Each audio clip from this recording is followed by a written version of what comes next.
Good afternoon, I'm Malcolm Jordan and this is your Midday News Fix for Monday, the 13th of January. California's governor wants to avoid an exodus from Los Angeles as the devastating fires continue to burn. Multiple blazes have scorched more than 15,000 hectares over nearly a week, destroying thousands of structures. Officials have confirmed at least 16 deaths and more than 100,000 people are still under evacuation orders. Governor Gavin Newsom has signed an executive order suspending some environmental building laws. He told NBC the rebuild needs to start as soon as possible. We've got to let people know we have their back. We're going to be back. We're going to do it efficiently and effectively. Don't turn your back. Don't walk away. And among the dead is 32-year-old Australian Rory Sykes, who was born blind with cerebral palsy and starred in 90s TV show Kiddie Capers. His mother Shelley spoke to the ABC. It's just sad because I don't think he would have died if we had had water. No life should be forgotten, and his was definitely a special one. Back home, efforts continue today to contain a vegetation fire that's burning north of Whitianga on the Coromandel Peninsula since Saturday afternoon. 3 helicopters are attacking the steep and inaccessible western flank of the fire. 4 ground crews are working to mop up hotspots on the eastern and southern fronts.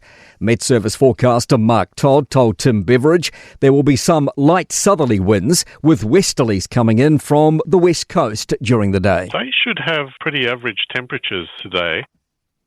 The Prime Minister's confident New Zealand's building stronger trade relationships with the rest of the world.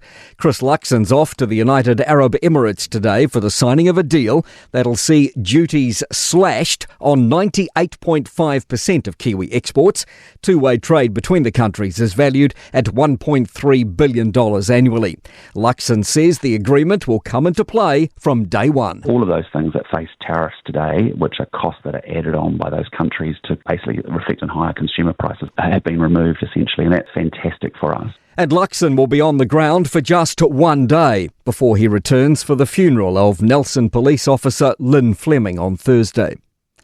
Consultation starts today on a proposed rewrite of the Arms Act, 40 years after it was first enacted. Senior political reporter Sophie Trigger has more. Minister in charge of the reforms, Nicole McKee, says the government wants a fit-for-purpose regime that protects public safety and simplifies rules to improve compliance, saying most firearms users are responsible. McKee says previous changes following tragic events were made quickly and without reviewing the overall act. She says submissions will feed into policy development with a view to introduce legislation this year. The desert road between Turangi and Waihuru in the central North Island is now closed for crucial repairs. The key stretch of State Highway 1 shut at 5 a.m. today and won't reopen for about 2 months. To sport, International Olympic chiefs have opted to provide replica medals to American swimming great Gary Hall Jr., who lost his home in the Los Angeles wildfires. Last year's winners, Manchester United, will play 2021 champions Leicester in the 4th round of football's FA Cup. United dispatched Arsenal 5-3 on penalties after the scores were locked at 1-1 following extra time. And Buffalo have secured a place in the NFL's American Conference divisional round for a 5th straight year after beating Denver 31-7. I'm Malcolm Jordan. That's your latest news fix. We'll be back with the next update at 5 p.m. from the Newstalk ZB newsroom.